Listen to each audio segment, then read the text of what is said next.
অনুশোচনার গল্প রক্তাক্ত আলেকজান্দ্রিয়া। জেলখানায় থাকা অবস্থায় একদিন পত্রিকা পড়তে গিয়ে একটি শিরোনামে আমার চোখ আটকে যায়। এক রক্তাক্ত ঘটনায় আলেকজান্দ্রিয়া কেঁপে ওঠে। খবরটিতে বলা হয়েছে, মিশরের আলেকজান্দ্রিয়া শহরে এক যুবক ইয়াহুদি এক মেয়েকে বিয়ে করতে চেয়েছিল, কিন্তু তার মা অসম্মতি জানায়। তিনি বাড়িতে কোনো অমুসলিম মেয়ে আনতে চাননি, কারণ তিনি ভয় পেতেন যে এর ফলে তার যে নাতি-নাতনি হবে তাদের ঈমান আরও দুর্বল হয়ে পড়বে। কিন্তু তারপরও ছেলেটি সেই মেয়েকেই বিয়ে করতে চায়। সন্তানদের কি হবে তা নিয়ে সে ভাবতে চাইছিল না। এসব নিয়ে মায়ের সাথে কথা কাটাকাটি হওয়ার কোনো এক মুহূর্তে তিনি ছেলেকে সাফ জানিয়ে দেন যে এই মেয়েকে বিয়ে করে এ বাড়ির অমর্যাদা করতে তিনি দেবেন না। মায়ের এমন কথা শুনে ছেলেটি ক্ষিপ্ত হয়ে ওঠে এবং প্রচণ্ড ক্রোধে মারতে মারতে সে তার মাকে মেরেই ফেলে। পরে যখন তার হুঁশ ফিরে, সে অস্থির হয়ে যায়। সারা রাত সে ঘুমোতে পারে না। অবশেষে আলেকজান্দ্রিয়া কারাগারে এসে সে আত্মসমর্পণ করে। ইসলামী আইন অনুযায়ী বিচারক তার মৃত্যুদণ্ডের রায় দেন। ছেলেটি তার পাপের জন্য খুবই অনুতপ্ত। মায়ের মৃত্যুর পর দুনিয়ার সব কিছু তার কাছে নিরর্থক মনে হতে লাগলো। দিনরাত সারাক্ষণ সে বিবেকের তাড়নায় কষ্ট পেত। সবসময় সে নিজেকে তিরস্কার করত।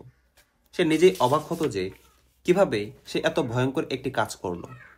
পত্রিকার মাধ্যমে জানতে পারলাম ছেলেটি এই কারাগারেই আছে। তবে আশ্চর্যজনক ব্যাপার হলো, আমার পাশের কয়েদিটিতে যে ছেলেটি থাকে এই নাকি সেই ছেলে। অথচ সালাতের সময় সে আমার কয়েদের পাশ দিয়েই হেঁটে যায়। যাওয়ার সময় প্রায় সে আমার দিকে তাকিয়ে থাকে। আমার বেশ ঘন দাড়ি ছিল বলেই সম্ভবত সে আমার দিকে এভাবে তাকায়। সে লম্বা ও রোগা প্রকৃতির একজন যুবক, দেখতে গুরুগম্ভীর। সে যখন কথা বলে তাকে অনেকটা নিষ্পাপ মনে হয়। একদিন সালাতে যাওয়ার পথে সে আমার কাছে এমনভাবে ছুটে এলো যেন সে হারানো কিছু খুঁজে পেয়েছে। সে বলল, ভাই, আমি এক মহাপাপ করেছি। আমি আমার মাকে হত্যা করেছি। আমি কি তওবা করতে পারবো? আল্লাহ কি আমার পাপ ক্ষমা করবেন? আমি বললাম, পাপ যত বড়ই হোক না কেন, আন্তরিক তওবাকারীদের আল্লাহ সুবহানাহু তাআলা ক্ষমা করে দেন। তিনি বড়ই দয়ালু। কোরআনে আল্লাহ সুবহানাহু তাআলা বলেছেন, বলুন আমার বান্দারা, তোমাদের মধ্যে যারা নিজেদের বিরুদ্ধে পাপ ও খারাপ কাজের মাধ্যমে সীমা লঙ্ঘন করেছ, আল্লাহ অনুগ্রহের ব্যাপারে নিরাশ হও না। নিশ্চয়ই আল্লাহ সব পাপ ক্ষমা করে দেন। তিনি ক্ষমাশীল, পরম করুণাময়।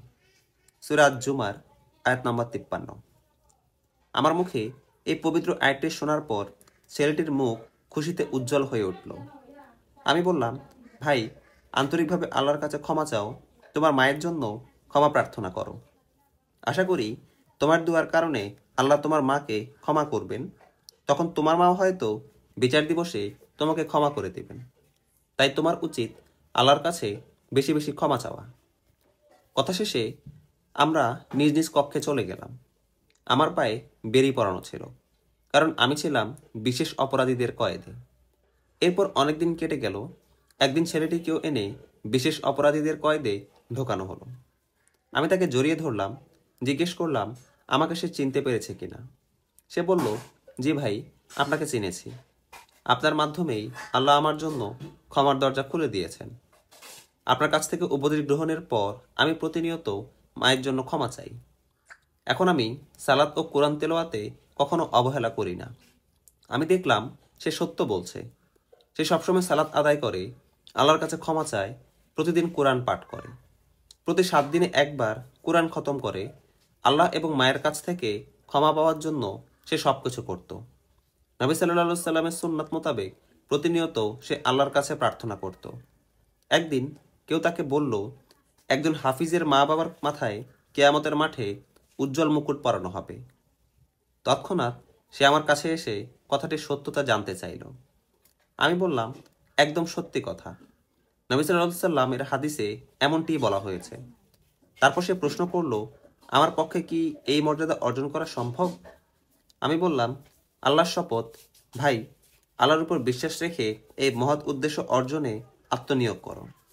আল্লাহর রহমত পাওয়ার আগে আল্লাহর রাসূলের সাহাবীগণও কুলুষিত দুশ্চরিত্র এবং কুফরের অন্ধকারে নিমজ্জিত ছিলেন। কিন্তু সর্বশক্তিমান আল্লাহ ইসলামের মাধ্যমে তাদের উপর রহম করেছেন এরপর তারা হয়ে যান পৃথিবীর সর্বশ্রেষ্ঠ মানুষ। তারা আল্লাহর কাছে ক্ষমা চেয়েছেন, আল্লাহ তাদের উপর সন্তুষ্ট হয়েছেন, তাদের আগে সব গুনাহ তিনি মাফ করে দিয়েছেন। তাই কেউ যদি সবচেয়ে বড় গুনাহ করেও আন্তরিকভাবে ক্ষমা চায়, আল্লাহ নিশ্চয়ই তাকে ক্ষমা করবেন। আল্লাহর ক্রোধের উপর তার দয়া বিজয়ী হবে। আমি খেয়াল করলাম আমার কথাগুলো শুনে ছেলেটির চোখে পানি চলে এলো। সে বলল, ভাই, আমার পাপ শুধু বড়ই না, অনেক বড়। আমি কোনো সাধারণ মানুষকে হত্যা করিনি, আমি আমার মাকে হত্যা করেছি। সেই মাকে যিনি আমাকে 9 মাস গর্ভে ধারণ করেছিলেন, বুকের দুধ খাইয়ে বড় করেছিলেন। কথাগুলো বলতে গিয়ে সে কেঁদে ফেলল। আমি তাকে বললাম, ভাই, তুমি কি নবী সাল্লাল্লাহু আলাইহি সাল্লামের এই হাদিসটি শোনোনি? আল্লাহ সুবহানাহু ওয়া তাআলা দয়াকে 100 ভাগে ভাগ করেছেন। তিনি নিজের জন্য 99 ভাগ রেখেছেন, আর বাকি 1 ভাগ সমস্ত সৃষ্টির মধ্যে দিয়েছেন। যদি কোনো অবিশ্বাসী আল্লাহর দয়ার পরিমাণ সম্পর্কে জানতো, তবে সে জান্নাতে যাওয়ার আশা ত্যাগ করত না। আর কোনো বিশ্বাসী যদি আল্লাহর শাস্তির পরিমাণ সম্পর্কে জানতো, তবে সে নিজেকে জাহান্নাম থেকে নিরাপদ মনে করত না। চিন্তা করো, কেবল 1 ভাগ দয়া তিনি সব সৃষ্টির মধ্যে ভাগ করে দিয়েছেন। সে দয়ার কারণেই পশুরা তাদের বাচ্চাদের স্নেহ করে। কেবল 1 ভাগ দয়ার জন্য কাফিরদের অবাধ্যতা সত্ত্বেও আল্লাহ তাদের ভরণ পোষণের ব্যবস্থা করেন। অথচ তারা দুনিয়াকে প্রাধান্য দেয় ও আল্লাহর সাথে শিরক করে। তারপরও তারা দুনিয়ায় আল্লাহর অনেক রহমত পায়। তারা এইসব রহমত পাচ্ছে কেবল 1 ভাগ দয়ার কারণেই। এবার চিন্তা করো, 99 ভাগ দয়া কত মানুষের উপর করা হবে, আর কত মানুষ আল্লাহর ক্ষমা পাবে। বিচার দিবসে আল্লাহর দয়া ও ক্ষমা দেখে শয়তান অপমানিত হবে। সে মানুষকে আল্লাহর পথ থেকে বিচ্যুত করেছে, খারাপ কাজে প্ররোচিত করেছে। কিন্তু শেষ দিবসে আন্তরিকভাবে তওবাকারীদের আল্লাহ ক্ষমা করে দিবেন। ফলে শয়তানের সব পরিকল্পনা নষ্ট হয়ে যাবে। আমার কথা শুনে ছেলেটির মুখ খুশিতে উজ্জ্বল হয়ে উঠল। সে কোরআন মুখস্থ করার অঙ্গীকার করল। সে প্রতিদিন কোরআনের কিছু অংশ মুখস্থ করত, এরপর সে অন্যান্য কয়েদিদের তা পড়ে শোনাত। কিছুদিনের মধ্যেই সে হাফিজ হয়ে গেল। কোরআনের পাশাপাশি সে হাদিসের বই ও ঈমান বিষয়ক বিভিন্ন বই পড়ত। সে রাসূলুল্লাহ সাল্লাল্লাহু আলাইহি সাল্লামের সিরাতও অধ্যয়ন শুরু করে। সে নিয়মিত তাহাজ্জুদের সালাতও আদায় করে। প্রতি 4 অথবা 5 দিনে সে কোরআন খতম করে। হত্যার প্রায়শ্চিত্ত স্বরূপ সে টানা 2 মাস সিয়াম করেছে। এরপর থেকে একদিন পর পর সিয়াম পালন করাটা তার অভ্যাস হয়ে দাঁড়ায়। এখন তার নেক কাজের দিকে তাকালে আমার নিজেরই ঈর্ষা হয়। একদিন সে আমাকে বলল, আমার যদি এখন ফাঁসিও হয়, আমার কোনো আক্ষেপ থাকবে না, মনের ভেতর কোনো কষ্টও থাকবে না। মৃত্যু বরং আমার রবের সাথে সাক্ষাতের একটি সুযোগ তৈরি করে দেবে। আমার জন্য দোয়া করবেন ভাই। আল্লাহ যেন আমাকে তার ঘনিষ্ঠ বান্দাদের অন্তর্ভুক্ত করেন। আমি তাকে আশ্বাস দিয়ে বললাম, আমার বিশ্বাস আল্লাহ সুবহানাহু ওয়া তাআলা তোমাকে তার ধার্মিক ও ঘনিষ্ঠ বান্দাদের দলভুক্ত করবেন ইনশাআল্লাহ। ছেলেটি বলল, আমার মনে হচ্ছে আমি শীঘ্রই দুনিয়ার এই কারাগার থেকে মুক্তি পাব।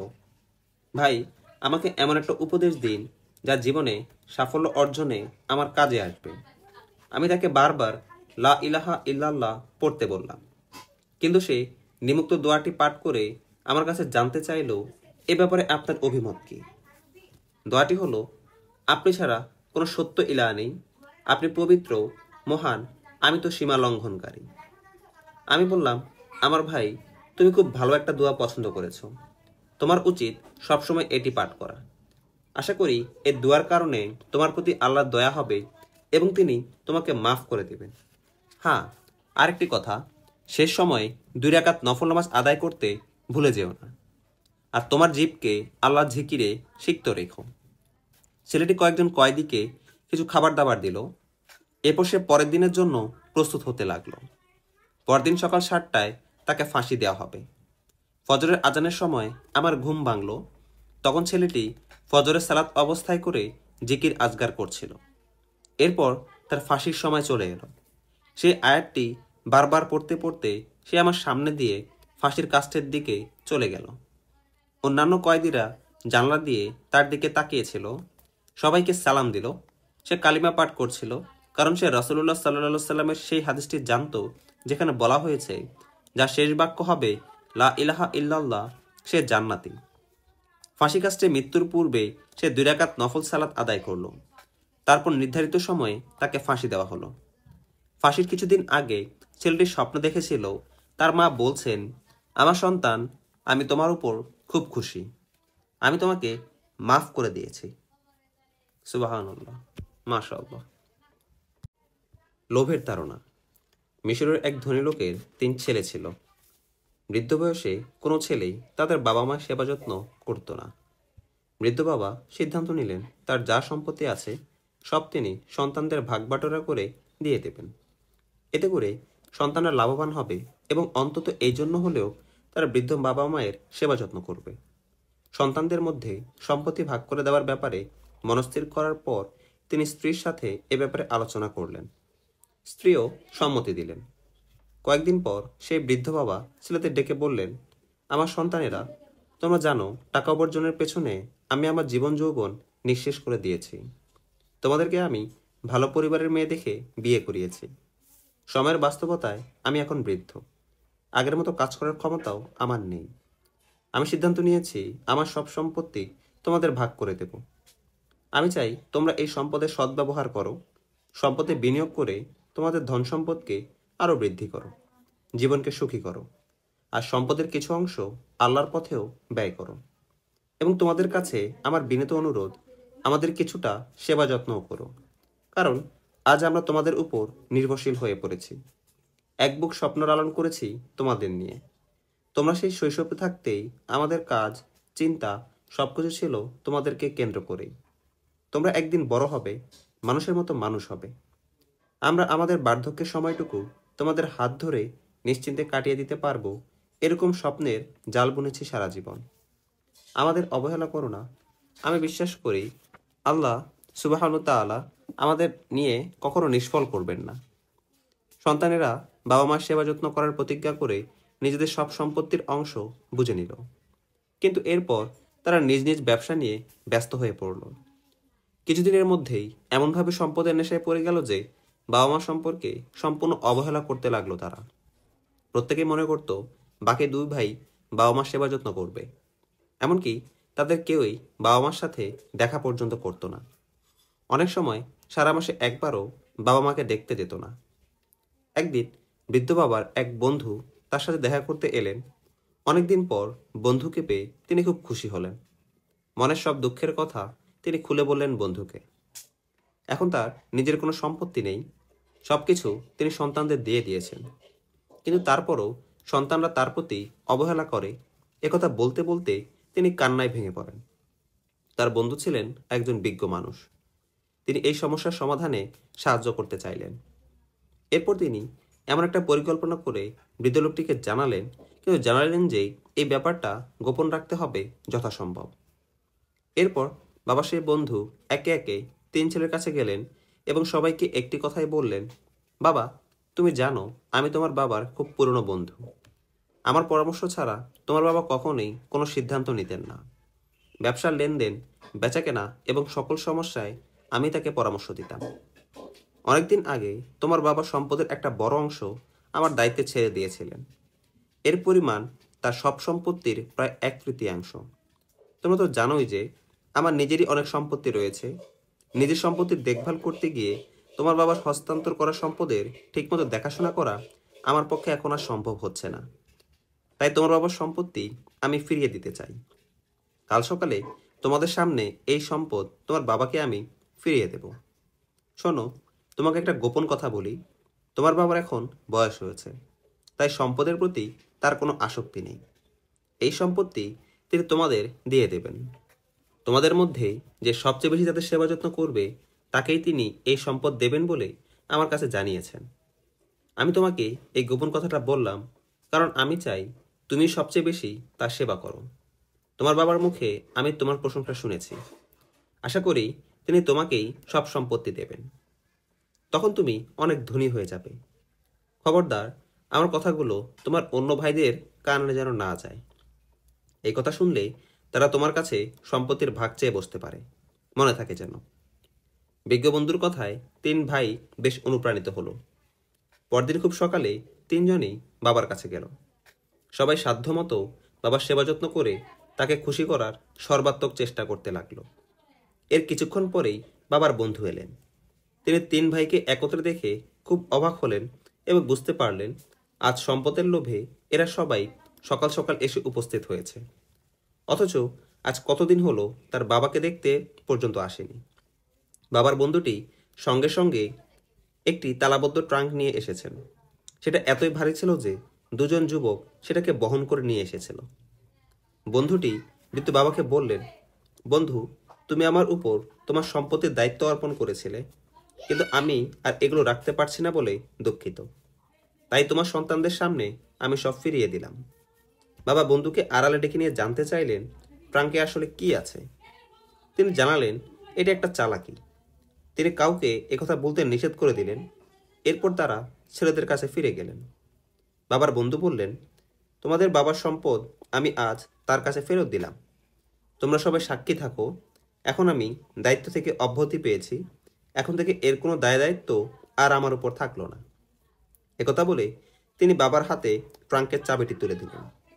এরপর বাবা বললেন, আমার বন্ধু, তুমি সত্যি বন্ধুত্বের দায়িত্ব পালন করেছ এবং আমার প্রাপ্য আমাকে বুঝিয়ে দিয়েছ। আল্লাহ তোমার মঙ্গল করুন। বন্ধুটি বললেন, তুমি সারা জীবন ভালো কাজ করেছ। আশা করি এই সম্পদ তুমি সন্তানদের মধ্যে ভাগ করে দিবে। তবে তুমি চাইলে তাদের যে কোনো একজনকে সব দিতে পারো বা অন্য কারো কাছে এর দায়িত্ব অর্পণ করতে পারো। এরপর বন্ধু বিদায় নিয়ে চলে গেলেন। ট্রাঙ্কের ভেতরে সম্পদ দেখতে উৎসুক তিন ছেলে দাঁড়িয়ে রইল। বাবা তাদের বললেন, তিনি কাকে ট্রাঙ্কটি দেবেন এখনও তা ঠিক করেননি। এরপর তিনি বললেন, আমি ট্রাঙ্কে একটা উইল লিখে দিয়ে যাব। আমার মৃত্যুর পর ট্রাঙ্কটি খুললে তোমরা এর মালিকের নাম দেখতে পাবে।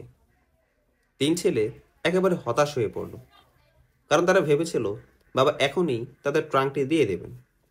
কিন্তু তারপরও সম্পদ পাওয়ার লোভে তারা প্রত্যেকেই প্রতিযোগিতা করে বাবা মা সেবা যত্ন করতে শুরু করলো। তাদের একজন একা বাবার সেবা করতে গেলে অন্যরা সপরিবারে যেত। বাবার পা টিপত, মাথা টিপে দিত, তেল মালিশ করত। রাতের বেলা গিয়েও তারা বাবার কিছু লাগবে কিনা সেই খোঁজ খবর নিত। বৃদ্ধ বাবা মা তাদের অন্তরের খবর ভালো করেই জানতেন। অবস্থা এমন হলো যে বৃদ্ধ বাবার এই অনুগত সন্তানদের লোকেরা হিংসার চোখে দেখা শুরু করলো। কিন্তু তারা জানতো না যে আদতে বাবার জন্য সন্তানদের মনে কোনো ভালোবাসাই ছিল না। যা ছিল তার সবটাই মূলত বাবার সম্পত্তির জন্য। ট্রাঙ্কটির চাবি সযত্নে একটি গোপন জায়গায় লুকানো ছিল। সন্তানেরা প্রতিযোগিতা করে বাবার সেবা করতে থাকলো। 2 বছর এই অবস্থা চলল। তখন সন্তানরা দুশ্চিন্তা করতে লাগলো, বুড়ো আর কতদিন বাঁচবেন। ওদিকে সন্তানদের এত আদর ভালোবাসা পেয়ে বাবা খুবই খুশি ছিলেন। আরও 2 বছর পর একদিন তিনি মারা গেলেন। কোনো রকমে বাবার দাফন কাফন শেষ করে ছেলেরা দ্রুত ট্রাঙ্ক খুলতে গেল। তারা গ্রামের লোকদের ট্রাঙ্কের বিষয়টা জানাতে চাইল না, কারণ এটা নিয়ে সবাই উপহাস করবে এবং তাদের সত্যিকার উদ্দেশ্য সবার কাছে প্রকাশিত হয়ে যাবে।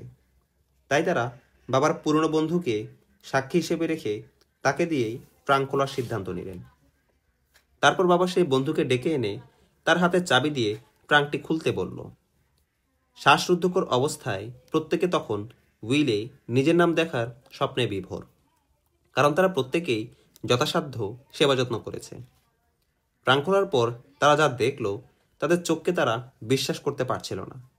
কিন্তু এই নির্মম বাস্তবতাকে মেনে নেওয়া ছাড়া তাদের সামনে আর কোনো পথ ছিল না।